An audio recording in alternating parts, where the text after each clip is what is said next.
नमो नमः।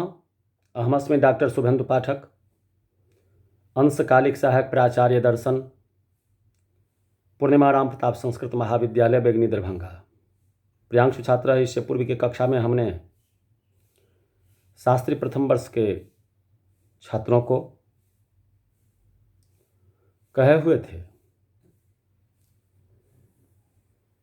आज की कक्षा में हम तेजसः किंग लक्षणम केच भेदाः के संबंध में कहने का प्रयास करें। तो प्रियांशु छात्र उष्ण स्पर्शवत्तेज तच्च द्विविधम नित्यम अनित्यम च नित्यम परमाणुरूपम अनित्यम कार्यरूपम पुनस्त्रिविधम शरीर इंद्रिय विषय भेदात्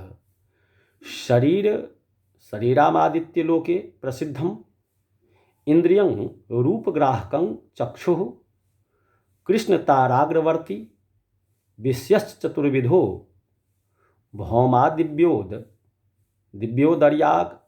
दर्याकरज भेदात् भौमं वहन्यादिकम् अविन्धनं दिव्यं विद्युदादिः भुक्तस्य परिणाम हेतुर्दर्यम् आकरजं सुवर्णादि। कहते हैं जो तेजसः किंग लक्षणम कति च भेदाः इति जिज्ञास्याम अहमूले। तो प्रियांशु छात्र उष्ण स्पर्श वदिति उष्ण पदानुपादने जल आदावति व्याप्ति अतः तदुपात्तम्। अत्रापि उष्ण समानाधिकरण द्रव्यत्व व्यापजाति मत्वमर्थो बोध्यः तेन नो प्रागिव उत्पत्तिकालीन तेजस्य व्याप्तिः प्रसिद्धम शास्त्रपुराणादौ इति शेषः रूपग्राहकमित्यत्र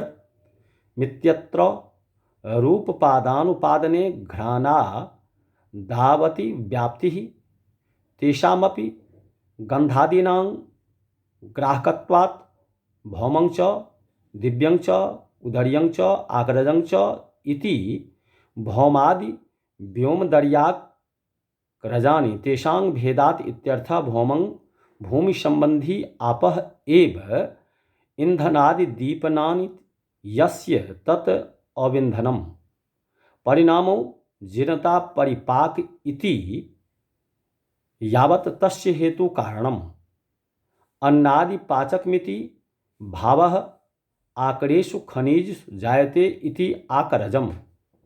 तो प्रियांशु छात्र है। तो कहते हैं जिसमें उष्ण स्पर्श है वह तेज है।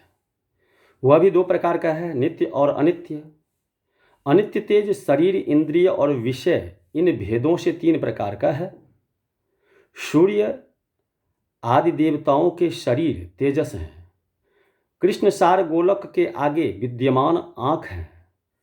तेजस इंद्रिय विषय रूप तेज भौम दिव्य उदर्य और आकरज इन भेदों से चार प्रकार हैं। पृथ्वी पर होने वाली आग आदि भौम है।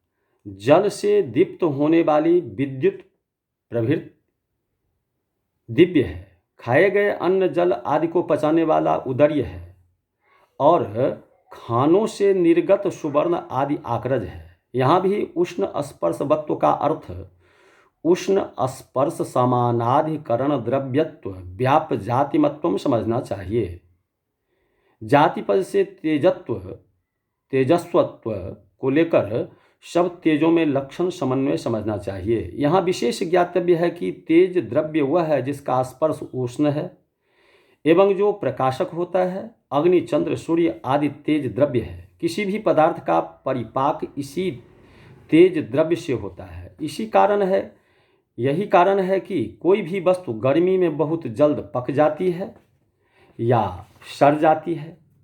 तो कहते हैं प्रियांशु छात्र है जो और जाड़े में अधिक समय तक उसमें ताजगी रहती है, क्योंकि ग्रीष्म में तेजस रेणु प्रचुर मात्रा में फैले रहते हैं। चंद्र किरण में भी उष्ण स्पर्श है, परंतु उसका भान लोगों को इसलिए नहीं होता कि चंद्रमंडल में हिम का प्राधान्य है। उसके शीतल स्पर्श से उष्ण स्पर्श का अभिभव हो जाता है।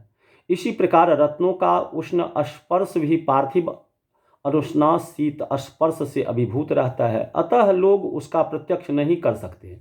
इसी तरह सुवर्ण का उष्ण स्पर्श भी पार्थिव अनुष्णा शीत स्पर्श से अभिभूत होने के कारण प्रत्यक्ष नहीं होता।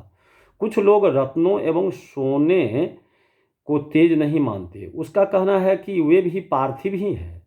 इसका विवेचन यथास्थान किया जाएगा। यों तो पृथ्वी, जल, तेज और वायु, इन चारों में परस्पर कुछ न कुछ संश्लेष रहता ही है, परंतु पृथ्वी और जल में तेज की अनुस्यूति विशेष रूप से रहती है, क्योंकि पृथ्वी के संघर्ष से तेज प्रकट होता है। यह प्रत्यक्ष सिद्ध है।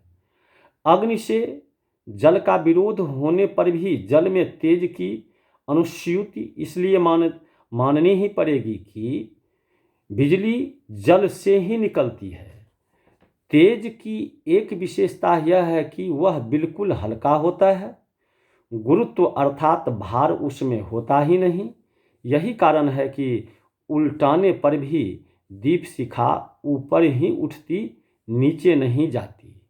तो प्रियांशु छात्र, आज की कक्षा में बस इतना ही। पुनः इससे आगे की कक्षा में हम आप लोगों को तेज द्रव्य के प्रभेद के संबंध में कहने का प्रयास करेंगे। इति।